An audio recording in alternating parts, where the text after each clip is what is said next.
Sarah Martinez sat in the back corner of advanced xenobiology, her dark hair falling like a curtain across her face as she hunched over her tablet. The lecture hall buzzed with conversation as students filtered in for Professor Kelman's notorious morning class at the Terra Prime Military Academy. Most cadets used these precious minutes before class to network, share weekend stories, or complain about the brutal training schedules. Sarah simply existed in her bubble of silence. "Did you finish the assignment on Krellian anatomy?" Marcus Chen asked his seatmate loud enough for half the room to hear. Marcus was everything Sarah wasn't: confident, popular, destined for command track. His question sparked a flurry of nervous chatter as students realized many had procrastinated on the complex molecular analysis. Sarah's fingers moved silently across her tablet, making final adjustments to her assignment. She had not only completed the required analysis, but had identified 3 potential weaknesses in Krellian physiology that weren't covered in their textbooks. Her research had led her down fascinating rabbit holes about their skeletal structure and nervous system vulnerabilities. She knew she should probably share her findings, but the thought of speaking up in class made her stomach clench. "Attention, cadets!" Professor Kelman's voice cut through the chatter like a plasma blade. The elderly woman had served 30 years in the Terran Defense Force before retiring to teach, and her reputation for crushing unprepared students was legendary. "I trust you've all completed your analysis of our potential enemies. The Krellian Empire has been expanding aggressively, and understanding their biology could mean the difference between victory and extinction." Sarah straightened slightly in her seat. She had read every available report on recent Krellian encounters, cross-referenced them with biological studies, and even accessed some classified databases her father's security clearance allowed her to reach. The picture she had assembled was troubling. The Krellians weren't just expanding randomly. They were following a specific pattern, targeting systems with particular strategic resources. "Ms. Rodriguez, enlighten us about Krellian muscular structure," Professor Kelman called out randomly. Elena Rodriguez stammered through a basic answer about their enhanced strength and speed. Clearly having only skimmed the required reading, several other students were called upon, each providing adequate but unremarkable responses. Sarah found herself mentally filling in the gaps, noting the crucial details they were missing. When Professor Kelman asked about potential tactical applications, the room fell silent. These were cadets training to be officers, but most were still thinking like students rather than soldiers. Sarah's mind raced through combat scenarios, thinking about how Krellian biology would affect everything from hand-to-hand combat to large-scale battle tactics. "Anyone," Professor Kelman's voice carried a note of disappointment. "You're training to lead soldiers against these beings, and none of you can think tactically about their biological advantages?" Sarah's hand twitched toward raising, then fell back to her tablet. She had insights that could help her classmates, strategies that could save lives. But the thought of becoming the center of attention made her heart race. She compromised by typing her observations into her notes, telling herself she would email them to Professor Kelman after class. The lesson continued with Professor Kelman explaining concepts that Sarah had already internalized weeks ago. She used the time to review intelligence reports about recent border skirmishes. The official casualty reports were sanitized, but reading between the lines painted a grim picture. Terran forces were struggling against Krellian tactics, taking heavy losses in encounters that should have been manageable. As class ended, students filed out in their usual social clusters. Marcus and his command track friends discussed their weekend plans at the orbital clubs. The engineering students debated the merits of different starship designs. The pilot cadets made jokes about gravity-bound infantry. Sarah packed her tablet slowly, waiting for the crowd to thin. "Ms. Martinez." Professor Kelman's voice stopped her at the door. "A moment, please." Sarah's stomach dropped. Had she done something wrong? Made some mistake in her assignment? She approached the professor's desk with careful, quiet steps. "Your analysis was exceptional," Professor Kelman said, pulling up Sarah's submission on her teaching screen. "This section about neural pathway vulnerabilities, where did you find this information?" "I cross-referenced the anatomical data with combat reports from the Kepler incident," Sarah said quietly. The descriptions of how Krellians reacted to certain types of energy weapons suggested their nervous systems might have specific vulnerabilities to electromagnetic interference. Professor Kelman's eyebrows rose. "That's graduate-level analysis, cadet. Have you considered transferring to the intelligence track? Sarah shook her head quickly. I like xenobiology. I want to understand how different species work, not just collect information about them. Understanding your enemy is the foundation of intelligence work, Professor Kelman pointed out. Your insights here could revolutionize how we approach Krellian encounters. The compliment made Sarah uncomfortable. She shifted from foot to foot, clutching her tablet against her chest like a shield. I just read a lot. It's not that special. Professor Kelman studied her for a long moment. Ms. Martinez's brilliance hidden under a bushel still burns. You have gifts that could serve the Terran Defense Force well. Don't waste them out of shyness. After leaving the classroom, Sarah walked the academy corridors like a ghost. Students moved around her without acknowledgement, lost in their own concerns and social circles. She preferred it this way, she told herself. Attention meant expectations, and expectations led to disappointment. But as she settled into her small dormitory room, Sarah couldn't shake Professor Kelman's words. Her wall screen showed the latest news feeds. More border tensions, more mysterious Krellian movements, more Terran ships going missing in contested space. Somewhere out there, real soldiers were facing real enemies with incomplete information and inadequate preparation. Sarah pulled up her personal files and began typing. If she couldn't speak up in class, maybe she could contribute in other ways. Her research into Krellian biology was just the beginning. She had theories about their technology, their strategy, their ultimate goals that went far beyond what anyone else seemed to be considering. As the artificial night cycle settled over the academy, Sarah worked by the glow of her screen, compiling intelligence that could change the course of an interstellar war. She didn't know that her quiet observations were about to thrust her into a conflict that would test everything she thought she knew about herself and her place in the galaxy. The emergency klaxons shattered the pre-dawn quiet of Terra Prime Academy like a hammer through glass. Sarah jolted awake in her narrow dorm bed, her heart hammering as red warning lights bathed her small room in bloody illumination. Around her, the dormitory erupted into chaos as cadets stumbled from their beds, shouting questions and scrambling for their uniforms. All cadets report to emergency stations immediately, the Academy's artificial intelligence announced through the speakers. This is not a drill. Repeat, this is not a drill. Sarah's hands shook as she pulled on her cadet uniform, muscle memory taking over while her mind raced through possibilities. Emergency drills happened monthly, but never at 4 a.m, and never with this level of urgency in the AI's voice. Something was genuinely wrong. In the corridors, cadets ran in organized chaos toward their assigned emergency positions. Sarah's emergency assignment was the communications center, where her language skills and analytical abilities were supposed to help coordinate with civilian authorities during crisis scenarios. She had always assumed she would spend any real emergency filing reports and updating databases. The communications center hummed with activity when she arrived. Senior officers she had only seen from a distance were hunched over tactical displays, their faces grim in the blue glow of holographic star charts. Admiral Hayes, the Academy's commandant, stood at the center of it all, his weathered features carved from stone. Cadets, listen carefully. Admiral Hayes addressed the group of communication cadets. 3 hours ago, a Krellian strike force attacked the research station at Proxima 7. The attack was surgical, precise, and completely unexpected. They knew exactly where to hit and when. This suggests either significant intelligence gathering on their part, or a leak in our security. Sarah's blood turned to ice water. Proxima 7 was a xenobiology research station. Her father worked there as a senior researcher. She had grown up hearing about his work during their rare video calls, learning about alien ecosystems and biological mysteries from across the galaxy. The station's automated distress beacon activated during the attack, but we lost all communication shortly afterward. Admiral Hayes continued. We're organizing a rescue operation, but we need intelligence about Krellian capabilities and intentions. This is where you come in. Lieutenant Commander Brooks, the communications officer, stepped forward. You'll be monitoring all channels for any intelligence about Krellian movements, analyzing their communication patterns, and helping coordinate our response. This is real combat intelligence work, cadets. Lives depend on your accuracy and speed. Sarah found herself assigned to a monitoring station alongside 3 other cadets.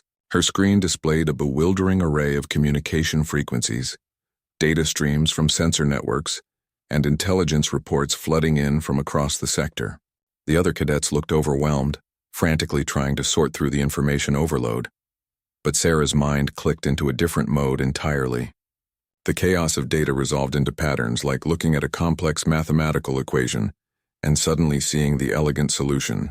She began organizing the intelligence feeds, cross-referencing Krellian ship signatures with their known tactical patterns, identifying which reports were reliable and which were probably sensor ghosts or panicked misidentifications.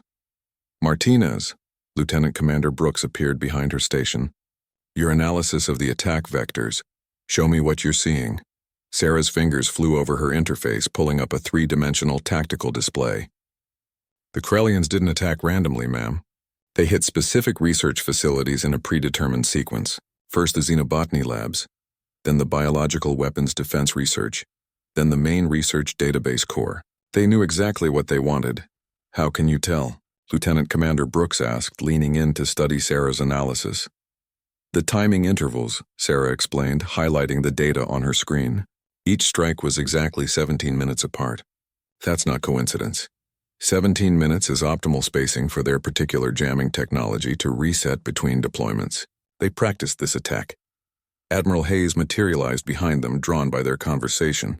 Cadet Martinez, explain what you think they were after. Sarah's mouth went dry. The Academy's commandant was asking for her analysis of a real military crisis. Every instinct screamed at her to defer to someone more qualified. But the tactical situation was crystal clear in her mind. They weren't just attacking a research station, sir. They were stealing specific biological research data. Proxima 7 has been working on a project to catalog biological vulnerabilities across known alien species. If the Krellians have access to that data, they'll know exactly how to design biological weapons against dozens of different species, including humans. The command center fell silent except for the hum of electronics and the distant sound of cadets at other stations. Admiral Hayes studied Sarah's analysis, his expression unreadable. How confident are you in this assessment, Cadet? 93%, sir, Sarah answered immediately. The attack pattern matches their documented intelligence-gathering operations on 4 previous occasions. They're building a comprehensive biological weapons database. Admiral Hayes turned to his staff officers. If Cadet Martinez is correct, this changes everything. We're not just dealing with a border raid. This could be preparation for a systematic campaign against multiple species. Sarah felt sick. Her father and his colleagues weren't just victims of a random attack. They were targets because of their research. The work they had dedicated their lives to, understanding and protecting alien ecosystems, was being stolen to create weapons of mass destruction. Sir, one of the communication cadets called out, we're receiving a transmission from the rescue fleet approaching Proxima 7. The main screen activated, showing Commander Jessica Torres, a stern woman with pilot's wings and battle scars. Admiral, we've reached the station. The Krellians are gone, but they've left us a present. The station's life support is failing, and we've detected 37 survivors in the emergency shelters. We need to extract them, but the Krellians have seeded the area with some kind of sensor mines. What kind of mines, Commander? Admiral Hayes asked. Unknown design, sir. They're not registering on our standard sensors. If we approach incorrectly, they could detonate and take out both the station and our rescue ships. Sarah's mind raced through everything she knew about Krellian technology, their tactical preferences, their biological advantages, and space environments. An idea began forming, dangerous but possible. Sir, she said quietly, then cleared her throat and spoke louder. Admiral Hayes, I think I know how to get through their minefield. The entire command center turned to look at her. Sarah wanted to disappear, to fade back into her corner and let someone else handle this impossible situation. But 37 people were trapped in a failing space station, including quite possibly her father. Her social anxiety would have to wait. The mines are probably biological, she said, her voice growing stronger with each word. Krellian technology integrates living tissue with their electronics.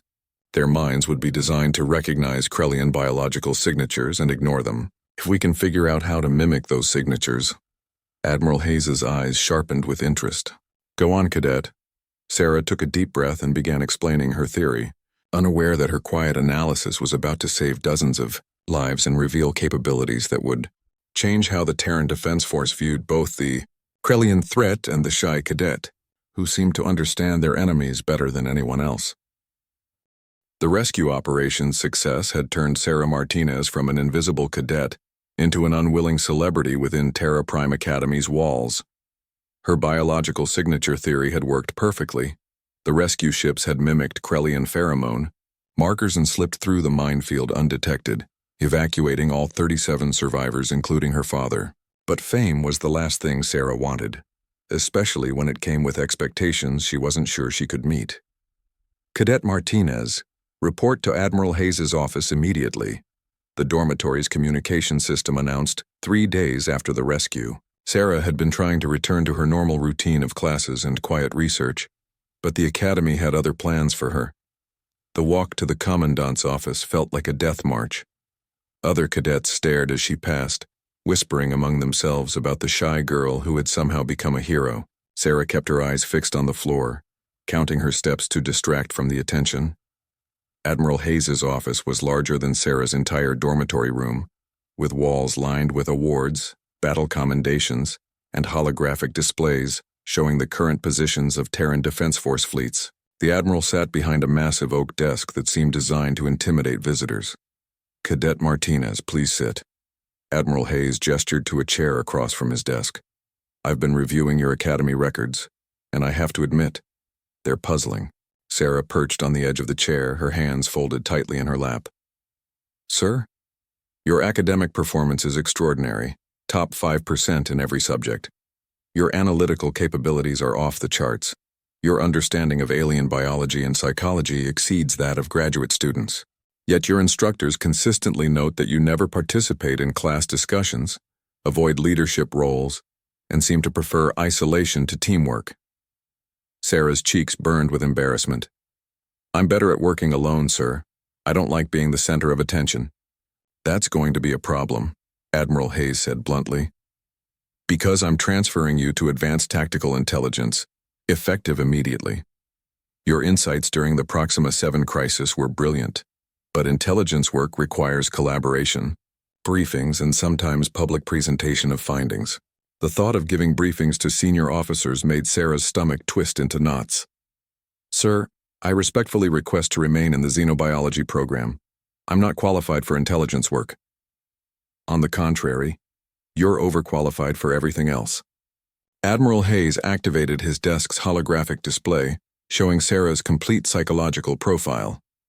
"Your pattern recognition abilities are in the 99th percentile. Your strategic thinking skills are exceptional, and your understanding of alien cultures gives you insights that traditional intelligence analysts miss entirely." Sarah stared at the psychological evaluation data, seeing herself reduced to statistics and test scores. "But I'm not leadership material, sir. I can't command people or give inspiring speeches. Intelligence officers don't need to be charismatic, cadet. They need to be right." Admiral Hayes leaned forward, his expression serious. "The Krelians aren't going to stop with Proxima 7. Our intelligence suggests they're planning something much larger, and we need every advantage we can get. Your mind could be the difference between victory and defeat." The weight of that responsibility felt crushing. Sarah had always preferred to contribute quietly from the background, solving puzzles and understanding systems without having to explain herself to others. The idea of being responsible for strategic decisions that could affect thousands of lives was terrifying. "What if I'm wrong?" she asked quietly. "What if I miss something important or make a mistake that gets people killed?" "Then you'll be wrong alongside some of the most experienced intelligence officers in the fleet," Admiral Hayes replied. "But based on your performance so far, I'd rather have your wrong guesses than most people's best analysis." Sarah left the Admiral's office with new orders, a revised class schedule, and a growing sense of dread. Her new dormitory assignment was in the intelligence wing, where the cadets were known for being either brilliant misfits or ruthlessly ambitious future spy masters. She wasn't sure which category she fit into. Her new roommate was Zara Okafor, a tall, confident cadet from Lagos who specialized in electronic intelligence and hacking. Zara took one look at Sarah's nervous unpacking and laughed. "You're the Proxima 7 girl, right? The one who figured out the biological minds?" Zara flopped onto her own bed with casual familiarity. "That was brilliant work. I've been tracking Krellian electronic signatures for 2 years, and I never thought about their biological integration approaches. It wasn't that complicated, Sarah mumbled, focusing intently on arranging her belongings. Right, just like quantum physics isn't that complicated once you understand it. Zara grinned. Look, I get it. Intelligence track is intimidating. Half these cadets think they're going to be secret agents running covert operations behind enemy lines. The other half think they'll spend their careers in comfortable offices analyzing data streams. What do you think? Sarah asked, curious despite herself. I think we're going to end up doing jobs that don't exist yet, fighting enemies using tactics that haven't been invented yet. Zara's expression grew more serious. The Krellians are different from anything we've faced before. They think differently, fight differently, integrate biology and technology in ways we're just beginning to understand. We need people who can think outside traditional military frameworks. That evening, Sarah attended her first advanced tactical intelligence seminar. The classroom was smaller than her xenobiology lectures, with only 12 cadets arranged around a conference table. Colonel Martinez, no relation despite the shared name, was a lean woman with cybernetic implants replacing her left arm and eye. Intelligence work is not about gathering secrets, Colonel Martinez began. Any computer can intercept communications or analyze sensor data. Intelligence work is about understanding intent. What is the enemy trying to accomplish? How do they think? What do they value? What are they willing to sacrifice to achieve their goals?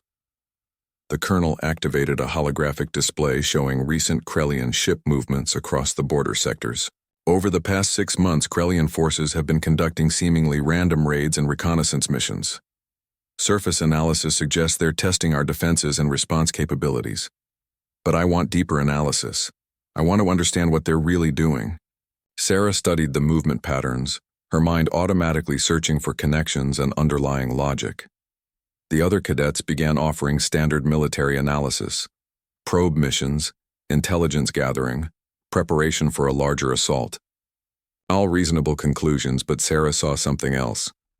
They're not preparing for a military campaign, she said suddenly, then immediately regretted speaking up as everyone turned to look at her. Explain, Colonel Martinez said calmly. Sarah took a deep breath, forcing herself to continue. Military reconnaissance would follow different patterns. They're not mapping our defenses or testing response times. They're collecting biological samples from different worlds, different species. Look at the targets: agricultural planets, research stations, even civilian settlements with diverse populations. She gestured to the holographic display highlighting specific raid locations. They're not preparing to fight us, they're preparing to replace us. Every raid has included biological sample collection. They're building a comprehensive library of genetic material from across our territory. The classroom fell silent as the implications sank in. If Sarah was right, the Krellians weren't planning a conventional war. They were planning something far worse: biological warfare on a scale that could target specific species, specific populations, specific individuals. Colonel Martinez studied Sarah's analysis with growing alarm. Cadet Martinez, if your assessment is correct, we may be facing an extinction-level threat. The Krellians could be developing weapons that could target human genetic markers specifically, leaving other species unharmed. Sarah nodded grimly, wishing she had been wrong. But the patterns were clear once you knew what to look for. The shy cadet who preferred to work alone had just identified a threat that could end human civilization as they knew it. Sarah's discovery about the Krellian biological sampling campaign had elevated her from cadet to unofficial consultant within 48 hours. She found herself sitting in strategy meetings with officers who outranked her by decades, analyzing intelligence reports that were classified far above her clearance level. The irony wasn't lost on her. The girl who had spent 4 years avoiding attention was now the center of the most important military discussion in human space. The genetic diversity they're collecting suggests a comprehensive biological weapons program. Sarah explained to a room full of senior officers, her voice steadier than she felt. But there's something else. The timing of their collections correlates with specific astronomical events: solar flares, planetary alignments, gravitational anomalies. General Catherine Rodriguez, head of Terran Defense Intelligence, leaned forward with interest. You think they're planning to deploy these weapons during specific cosmic conditions? Not deploy, Sarah corrected, pulling up her analysis on the room's main display. Engineer. Corellian biology is deeply integrated with electromagnetic fields. They use bioelectric manipulation the way we use computers. If they can synchronize biological weapons with natural electromagnetic phenomena, they could create effects that would be impossible to defend against. The room erupted into concerned murmurs. Sarah felt her anxiety spike as dozens of high-ranking officers discussed her theories, but she forced herself to continue. There's a major solar storm predicted for next month, she said. If they're planning to use that as cover for a biological attack, we need to understand their capabilities now, not after they've deployed them. Admiral Hayes turned to his intelligence staff. How quickly can we organize a reconnaissance mission to gather information about their biological weapons development? Traditional reconnaissance would take weeks to plan and execute, Colonel Martinez replied. And with their enhanced security after the Proxima 7 incident, the chances of getting close enough to gather meaningful intelligence are minimal. Sarah found herself speaking before she could stop herself. What if we don't try to gather intelligence from the outside? What if we let them capture us instead? The room fell silent. General Rodriguez raised an eyebrow. Explain that logic, Cadet. Sarah's heart pounded, but her analytical mind was racing ahead of her fear. They've been collecting biological samples from every species they encounter. If a human were captured during a staged rescue attempt, they would want to study us. That could give us inside access to their research facilities. That's suicide, Admiral Hayes said bluntly. We can't ask someone to deliberately get captured by an enemy that's developing biological weapons. It wouldn't be suicide if the person captured had been genetically modified to be immune to their biological attacks, Sarah replied. And if that person had been trained to understand and sabotage their biological systems from the inside. The implications hung in the air like a toxic cloud. General Rodriguez studied Sarah with calculating eyes. You're talking about creating a biological sleeper agent, someone who could infiltrate their research facilities and destroy their weapons program from within. I'm talking about me, Sarah said quietly, her voice barely above a whisper. The room exploded into arguments. Officers shouted about protocol, ethics, and the insanity of sending a cadet on a suicide mission. But Sarah's mind had already moved past the emotion to the tactical reality. She understood Corellian biology better than anyone.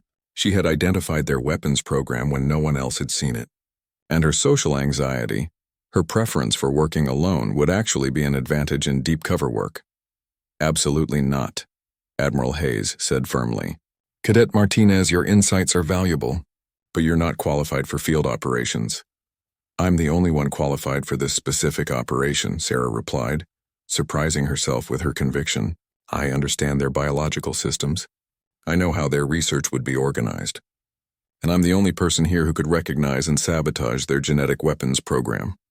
General Rodriguez held up a hand for silence. Explain your proposal in detail, Cadet.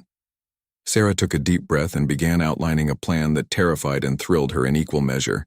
The human body could be modified to resist most known biological weapons through targeted genetic therapy and immune system enhancement. A captured human would be valuable enough to warrant transfer to their primary research facility. Once inside, she could identify and sabotage their biological weapons program while gathering intelligence about their broader strategic plans. The risks are enormous, she admitted. If they detect the genetic modifications, or if I can't maintain cover, the mission fails and I die. But if we don't act soon, their biological weapons could kill billions of humans across dozens of worlds. The debate continued for hours. Military protocol demanded extensive planning, backup plans, and oversight. But intelligence suggested the Corellians were moving faster than expected. The window for infiltration was closing rapidly. Finally, General Rodriguez called for a vote. All in favor of authorizing Operation Trojan Gene? The vote was close. 7 in favor, 5 opposed, with 3 abstentions. Sarah felt simultaneously relieved and terrified. She had just volunteered for the most dangerous mission in human military history. Cadet Martinez, General Rodriguez said formally, you have 72 hours to complete genetic modifications and mission preparation. Colonel Martinez will oversee your tactical training. Dr. Erickson will handle the biological modifications, and God help us all if this goes wrong. The next 3 days were a blur of medical procedures, intensive training, and psychological preparation. Sarah's body was flooded with genetic modifications designed to make her immune to known Krellian biological weapons. Her brain was implanted with microscopic communication devices and memory storage systems. Her cover story was rehearsed until it became second nature. But the most challenging preparation was psychological. Sarah had to learn to act like a terrified captive while secretly observing everything around her. She had to maintain her shy intellectual persona while secretly planning sabotage operations. She had to appear helpless while being one of the most dangerous people in human space. "Remember," Colonel Martinez said during her final briefing, "your mission is intelligence gathering first, sabotage second. Don't take unnecessary risks. Your life is worth more than any tactical advantage." Sarah nodded, but she knew that wasn't true.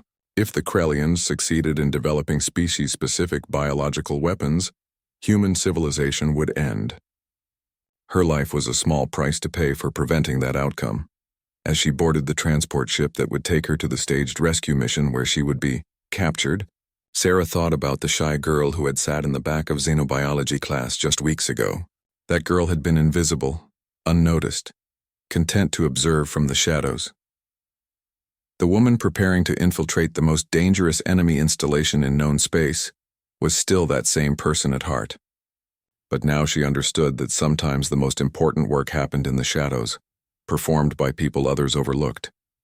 The Krellians had made the mistake of underestimating humans. They were about to learn that their greatest weakness might be their failure to notice the quiet girl, who understood them better than they understood themselves. The Krellian research vessel looked like a living nightmare made of metal and flesh. As Sarah was dragged through its corridors in electromagnetic shackles, she fought to maintain her cover of terrified researcher, while her enhanced senses cataloged every detail of the ship's biomechanical systems. The walls pulsed with organic conduits that carried both data and nutrients. The lighting came from bioluminescent patches that shifted color based on the ship's operational status. Everything about the vessel screamed alien, intelligence that thought in fundamentally different ways than humans. "Another specimen for the collection," one of her Krellian captors chittered in their native language. Sarah's linguistic implants translated automatically, but she was careful to show no sign of understanding. Her cover identity was Dr. Sarah Chen, a xenobotanist who had been studying plant samples on a remote research station when the Krellians attacked. The detention area was more laboratory than prison. Sarah was placed in a transparent cell with monitoring equipment that scanned her continuously. Biological samples were extracted through microscopic probes that she barely felt. The Krellians were thorough, methodical, and completely convinced of their own superiority. Through careful observation, Sarah began to map the ship's layout and understand its biological systems. The Krellians used living computers that processed information through neural networks derived from captured alien brains. Their weapon systems were grown rather than manufactured, adapting to specific targets through evolutionary pressure. Most disturbing of all, their crew seemed to be a mixture of original Krellian personnel and other species that had been biologically modified to serve as specialized tools. "The human exhibits interesting immune responses," she overheard, one researcher telling another in the corridor outside her cell. "Her genetic markers suggest exposure to multiple alien pathogens, but her immune system has adapted rather than been overwhelmed." Sarah kept her expression blank while silently celebrating. Her genetic modifications were being interpreted as natural adaptation rather than artificial enhancement. The Krellians were so confident in their superiority that they couldn't imagine humans being clever enough to prepare for capture. On the third day, she was moved to what appeared to be the ship's primary research facility. The laboratory was enormous, with living walls that contained thousands of biological samples from dozens of species. Krellian scientists worked at stations that looked more like surgical theaters than research benches, manipulating genetic material with tools that seemed to grow from their own bodies. "This specimen will be valuable for the Human Optimization Project," the lead researcher announced to his team. Sarah's blood turned to ice. The Human Optimization Project. They were planning to modify captured humans to serve as biological weapons against their own species. She was placed in a larger research cell with several other captives from various species, a Centauran engineer named Kellax, an Andromedan poet called Threshik, and most surprisingly, a human woman named Dr. Elena Vasquez who had been captured months earlier. "Don't trust anything they tell you," Dr. Vasquez whispered when the guards weren't watching. "They're not just studying us. They're designing us, turning us into weapons they can deploy against our own people." Sarah maintained her frightened researcher persona while pumping Dr. Vasquez for information. The picture that emerged was even worse than her worst fears. The Krellians weren't just developing biological weapons, they were creating an army of modified soldiers from captured members of every species they encountered. These soldiers would be biologically programmed to infiltrate their homeworlds and carry out assassinations, sabotage operations, and biological attacks that would appear to come from within. "How many facilities like this do they have?" Sarah asked quietly. "I've seen references to at least a dozen research stations," Dr. Vasquez replied. "This is just one node in a network that spans their entire empire. They're not planning to conquer our territories through military force. They're planning to destroy us from within using our own people as weapons." That night, Sarah activated her covert communication system and transmitted a priority message to Terran Command. The Krellian threat was even larger than they had suspected. This wasn't just about biological weapons. It was about the complete subversion of every species in known space, but her transmission was, detected. Alarms began wailing throughout the research station as Krellian security forces swept through the facility with enhanced scanners. Sarah barely had time to purge her communication systems before guards burst into her cell. "The human has concealed technology," the security commander announced. "Initiate deep biological scan and neural examination." Sarah was dragged to a medical facility that looked like a torture chamber designed by nightmare biologists. Krellian medical technicians prepared to perform invasive procedures that would expose every modification her body contained. Her cover was blown, her mission was compromised, and she was about to become just another test subject in their biological weapons program. But as they prepared to begin the examination, something unexpected happened. The ship shuddered violently, and emergency lighting bathed everything in pulsing red. Through the facility's biological communication network, Sarah heard reports of an attack on the research station. "Multiple human vessels detected," a voice announced through the ship's organic speakers. "They appeared to be attempting a rescue operation." Sarah almost smiled despite her dire situation. Her transmission had been detected, but not before it was received.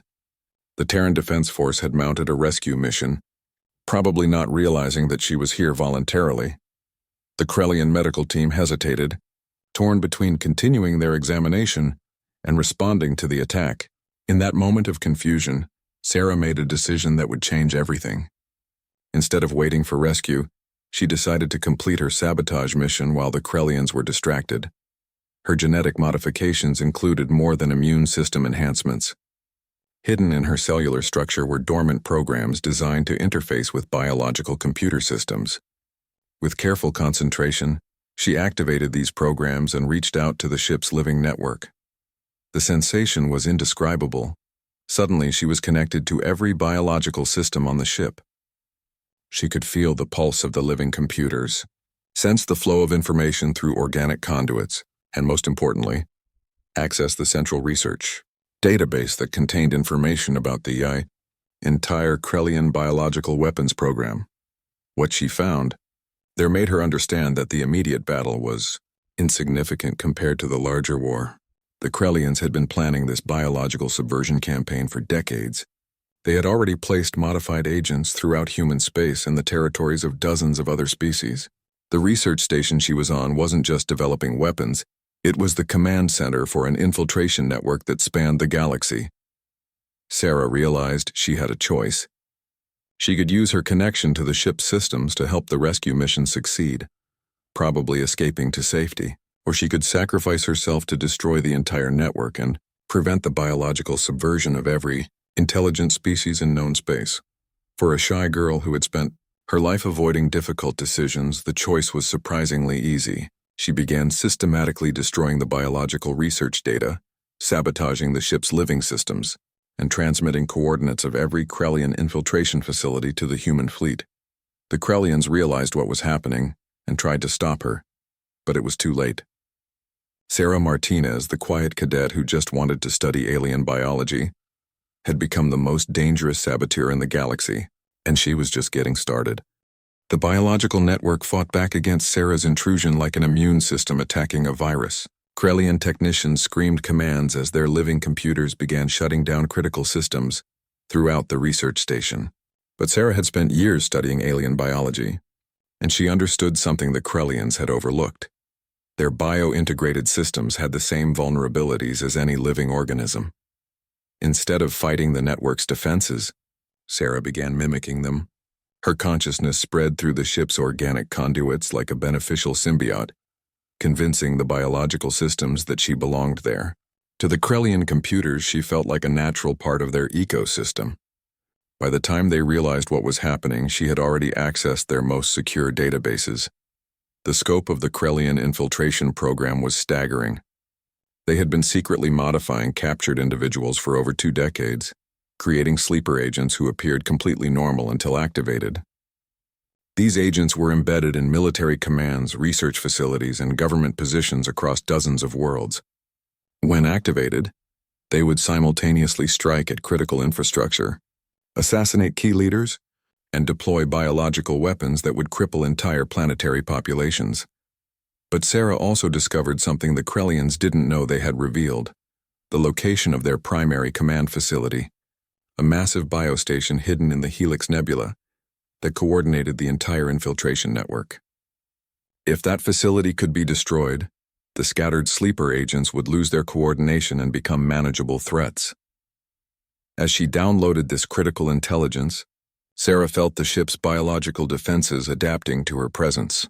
The Krellians were learning to identify and counter her infiltration techniques in real time. She had minutes, maybe less, before they expelled her from their systems entirely. The rescue fleet was getting closer. Through the ship's sensors, Sarah could see human vessels engaging Krellian defenders in a running battle toward the research station. But the rescue mission was walking into a trap.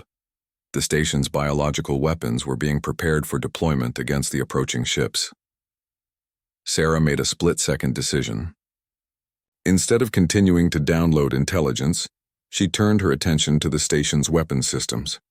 The biological weapons were living organisms that could be reprogrammed just like any other life form. With careful manipulation of their genetic instructions, she began turning the Krellian weapons against their own ship. The effect was immediate and devastating. Biological projectiles that had been designed to dissolve human ship hulls instead began consuming the Krellian station's organic infrastructure. Living weapons that were meant to target human nervous systems turned on their Krellian handlers. The research facility began collapsing from within as its own biological systems turned predatory. Hull breach in sections 7 through 12, emergency announcements echoed through the dying station. Biological contamination spreading through primary research areas. All personnel evacuate to emergency pods. Sarah felt the satisfaction of a job well done, but her celebration was short-lived. The Krellian security forces had finally located her physical body and were preparing to terminate her connection to their network permanently. She had perhaps 30 seconds before they severed her link and probably killed her in the process. In those final moments, Sarah made one last desperate attempt to complete her mission. Instead of trying to escape the network, she uploaded herself deeper into it, allowing her consciousness to merge with the station's central biological computer. The risk was enormous. She might lose her individual identity entirely, becoming absorbed into the alien system. But it was the only way to ensure the intelligence she had gathered would reach human forces. The sensation of merging with the Krellian biocomputer was like drowning in an ocean of alien thoughts and memories. Sarah felt her human identity fragmenting as vast databases of genetic information flooded her consciousness. But at the core of her being, she held on to one critical truth. She was still Sarah Martinez, and she still had a job to complete. Using the biocomputer's own communication systems, she transmitted everything she had learned directly to the human rescue fleet. The locations of every Krellian infiltration facility, the identities of known sleeper agents, the genetic markers that could identify modified individuals. Most importantly, the coordinates of the primary command station in the Helix Nebula. The transmission took less than 3 seconds, but it felt like an eternity of fighting to maintain her identity, while merged with an alien intelligence that wanted to absorb and reprogram her. When it was complete, Sarah felt herself beginning to dissolve into the larger network. But then something unexpected happened.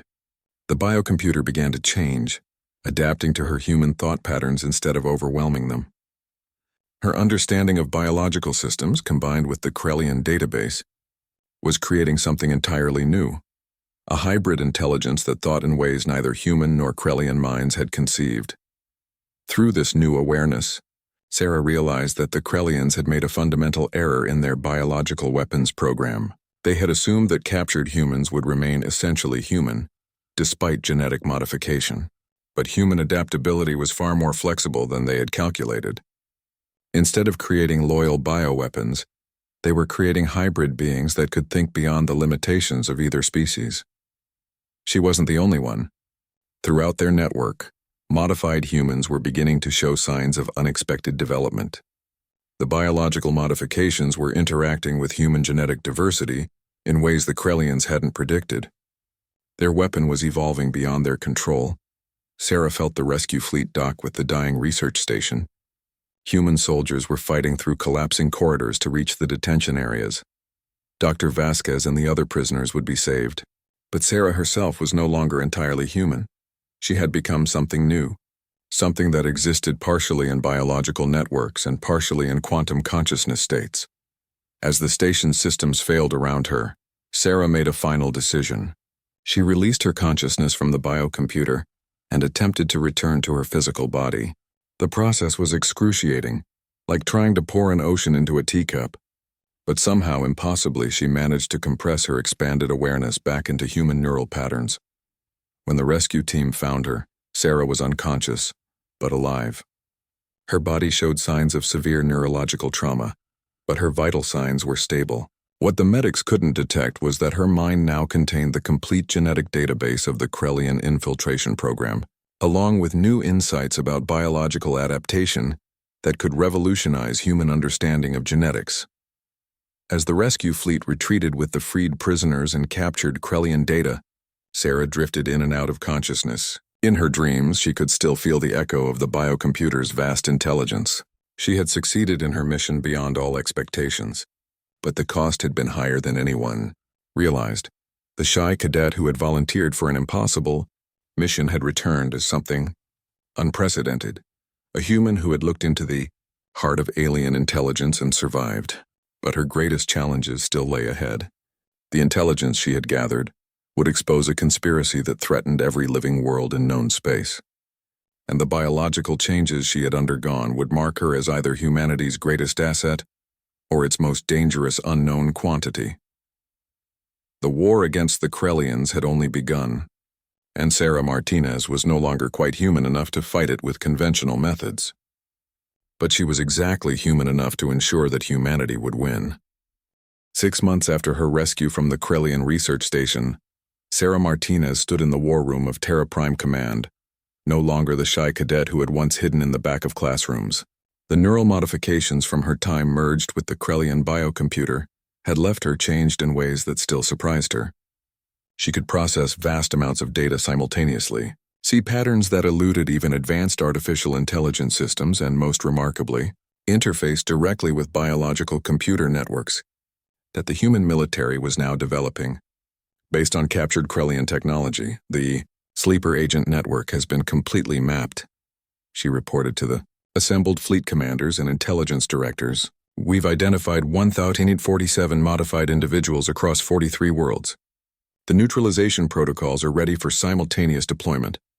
General Rodriguez studied the holographic display showing the extent of Krellian infiltration. Your intelligence has been invaluable, Agent Martinez. But I have to ask, are you certain about the timing?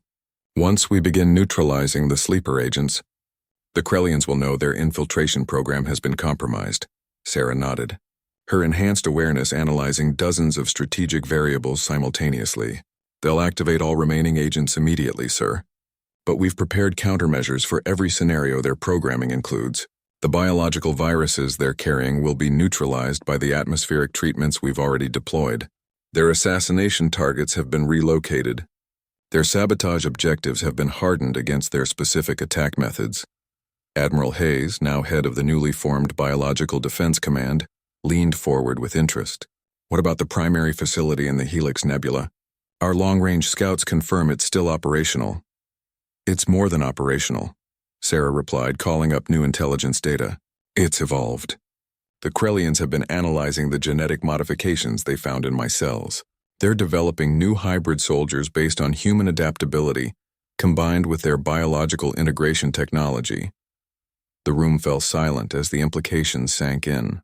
The Krellians weren't just planning to use captured humans as weapons, they were planning to improve upon human biology to create super soldiers that combine the best aspects of both species. How long before these hybrid soldiers are ready for deployment? General Rodriguez asked. 3 weeks, Sarah answered. But there's something else. The facility isn't just creating hybrid soldiers.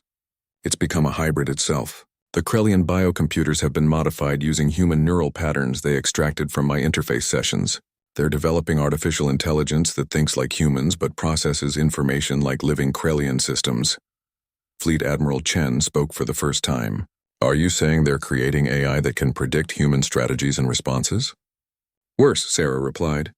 They're creating AI that can think creatively, adapt unpredictably, and innovate solutions the way humans do, but with the processing power and biological integration capabilities of Krellian technology. If they succeed, they'll have artificial intelligence that surpasses both human and Krellian capabilities. The strategic situation was becoming clear. The Terran Defense Force had a narrow window to strike before the Krellians completed their hybrid development program. But the primary facility was located deep in the Helix Nebula, surrounded by natural electromagnetic phenomena that made conventional attacks nearly impossible. Agent Martinez, Admiral Hayes said formally, I'm authorizing Operation Final Evolution. You'll lead a strike team to the Helix facility with orders to destroy their hybrid development, program and eliminate their ability to create bio-integrated artificial intelligence. Sarah felt the familiar tightness in her stomach that had once accompanied any assignment of responsibility. But now, alongside the anxiety, she felt something else, confidence.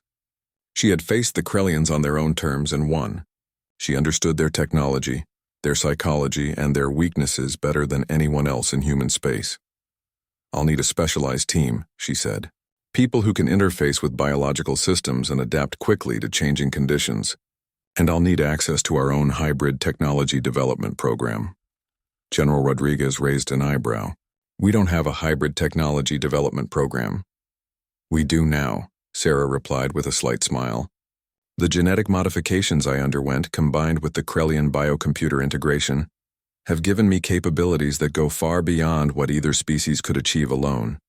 I can modify volunteers to create human Krellian hybrid soldiers of our own. The ethical implications were staggering. Creating hybrid soldiers would cross the same moral lines the Krellians had crossed, but the alternative was allowing them to develop superior hybrid forces that could conquer not just humanity, but every species in known space. After heated debate, the committee approved Sarah's proposal with strict limitations. She could modify 6 volunteers, all of whom had to consent fully to the irreversible changes. The modifications would be limited to enhanced biological interface capabilities and improved physical performance. Most importantly, the volunteers would retain complete human consciousness and free will. Sarah chose her team carefully. Zara Okafor, her former roommate, volunteered immediately for the electronic interface modifications. Marcus Chen, the confident cadet who had once ignored her in xenobiology class, requested genetic enhancements that would let him interface with Krellian weapon systems. 4 other specialists from various fields completed the team: a pilot, a medic, a weapons expert, and a tactical coordinator. The modification process took 2 weeks. Using techniques she had learned during her merger with the Krellian biocomputer, Sarah carefully altered each volunteer's genetic structure to allow biological integration while preserving their essential humanity. The results exceeded all expectations. Her team could interface with both human and Krellian technology, adapt to alien environments with unprecedented speed, and coordinate their actions through biological networking that made them function like a single organism when necessary. The mission to the Helix Nebula launched on a ship that was itself a hybrid creation.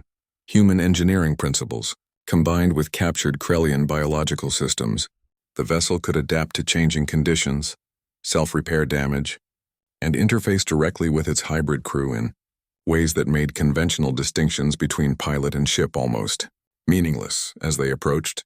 The Krellian facility hidden in the nebulas. Electromagnetic chaos. Sarah felt the weight of everything that had led to this moment. A shy cadet who had once been afraid to speak in class was now leading humanity's most critical military operation. Her team of modified volunteers represented the future of human evolution. The mission they were undertaking would determine whether humanity remained an independent species or became another component in a galaxy-spanning biological weapon. Through her enhanced awareness, Sarah could sense the massive Krellian facility ahead, a living space station the size of a small moon, pulsing with bioelectrical activity as thousands of hybrid soldiers neared completion. But she could also sense something the Krellians hadn't expected. The facility's biocomputer systems were already beginning to evolve beyond their creator's control, influenced by the human neural patterns they had absorbed during her previous infiltration. The final battle for the future of human consciousness was about to begin, and it would be fought not with conventional weapons, but with the very essence of what it meant to be human in a universe that was rapidly becoming something entirely new. Sarah Martinez, the overlooked girl who had spent her life studying alien biology, was about to teach the Krellians the most important lesson about humans they had never learned. That humanity's greatest strength wasn't their technology or their weapons, but their infinite capacity to adapt, evolve, and surprise even themselves. The hybrid war had begun, and humanity's secret weapon was a shy girl who had learned to be brave when everything she loved was at stake.